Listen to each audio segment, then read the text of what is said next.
दोस्तों, एक अच्छा जीवन जीने के लिए स्वादिष्ट खाना बहुत ज़रूरी है। अब सोचो यार, प्याज और लहसुन जो सभी भारतीय अपने सालन का स्वाद बढ़ाने के लिए इस्तेमाल करते हैं, वो तुम्हारे सालन में ना हो तो तुम्हें मौत नहीं आएगी, कहीं जाके फट जाने को जी जाएगा। मगर हमारी निर्मला जी, मैं इतना लहसुन प्याज नहीं खाती हूँ जी, तो डोंट वरी। मैं ऐसे परिवार से आती हूँ जहाँ अनियन प्याज का मतलब नहीं रखते।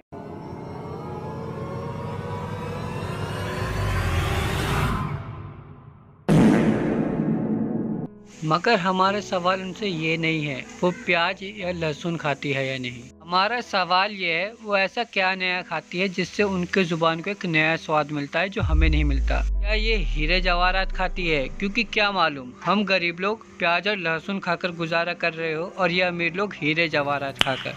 नाइस। दोस्तों, फाइनेंशियल मिनिस्टर तो मनमोहन सिंह भी रह चुके हैं कांग्रेस पार्टी के।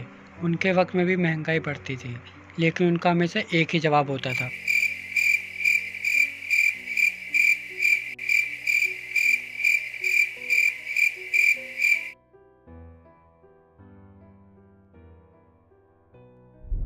हाथी के दांत दिखाने के कुछ और खाने के कुछ और। वही बात बीजेपी पार्टी पर लागू होता है, क्योंकि इनसे सवाल कुछ होता है और उसका जवाब कुछ। और ये पूरा खेल कभी कभी ब्लेम गेम में बदल जाता है। जो इनकी आलोचना करे वो देशद्रोही।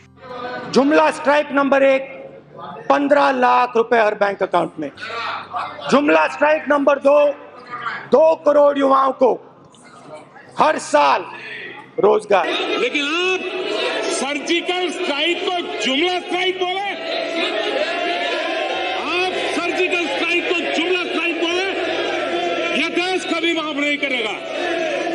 आपको गालियां देनी है तो मोदी मौजूद है। मगर इनके जीत के पीछे इनके दोस्त भी शामिल हैं, जैसे पतंजलि बाबा, अ वन मैन आर्मी और गोडी मीडिया, जो हर वक्त हिंदू मुस्लिम करती है। क्योंकि ये जानते हैं समष्टि अर्थशास्त्र में सभी लोगों की सेविंग करने से डिमांड कम हो जाता है और डिमांड कम होने से सभी चीज़ों की सप्लाई कम हो जाती है, जिससे अर्थव्यवस्था चौपट हो जाती है। इसीलिए आपकी डिमांड धीरे धीरे पूरी होती है, क्योंकि इनको सप्लाई करना होता है। अब हमें समझना होगा, अडानी जी हीरे जवाहरात सप्लाई करेंगे जो बीजेपी वाले खाते हैं, क्योंकि वो लहसुन प्याज नहीं खाती हूँ जी, तो डोंट वरी। मैं ऐसे परिवार से आती हूँ जहाँ अनियन प्याज का मतलब नहीं रखते। वो हम गरीब लोग खाते हैं और कंटेंट सप्लाई तो कर ही देती है गोदी मीडिया हिंदू मुस्लिम में लड़ाकर। जैसे पहले आप ये देखिए, आखिर अचानक मुसलमान आईपीएस आईएएस में कैसे बढ़ गए? सबसे कठिन परीक्षा में सबसे ज्यादा मार्क्स और सबसे ज्यादा संख्या में पास होने का क्या है राज? इसके बाद सुप्रीम कोर्ट ने यूपीएससी में मुसलमानों की भर्ती वाले प्रोग्राम में रोक लगा दी। अब हमें समझ आ गया, विकास हमेशा धीरे धीरे ही होगा। तभी तो 15 सालों में एमसीडी के चुनाव में बीजेपी के जीतने के बावजूद भी प्राइमरी स्कूल नहीं बदले। हाँ जी, ये क्या है मैडम? मैम, ये जो चौकीदार रहता था ना, वो रात को यूज करता है इसका। क्यों?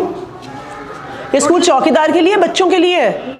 अब यार, सरकार कोई भी हो, उसको कुछ ना कुछ काम जरूर करना पड़ता है। जैसे बीजेपी ने इंफ्रास्ट्रक्चर डेवलप किया, हाईवे और एक्सप्रेसवे बनाई और जीएसटी लाई, मगर फिर भी राइट्स क्यों हो जाते हैं? क्योंकि कपिल मिश्रा और काजल हिंदुस्तानी जैसे लोग इंडियन मुस्लिम को गद्दार कहते हैं, गोली मारने को कहते हैं। लेकिन ये अजीम प्रेम जी के पीएम के फंड में दिए हुए डोनेशन की बात क्यों नहीं करते, जो करीब 1100 करोड़ रुपए थी, क्योंकि इनका हिंदू मुस्लिम एंगल फेल हो जाएगा। लेकिन जब इनसे पूछा जाता है आपके शासन में इतने राइट्स क्यों हो रहे हैं, आपके समय में गरीब और गरीब होता जा रहा है, अमीर और अमीर होता जा रहा है, तो इनका क्या रिप्लाई होता है? क्या सबके सब गरीब होने चाहिए? नहीं, ज्यादा से ज्यादा होने चाहिए। सबके सब गरीब होने चाहिए। एक तो एक उपाय ये है कि भाई कोई डिफरेंस ही नहीं रहेगा।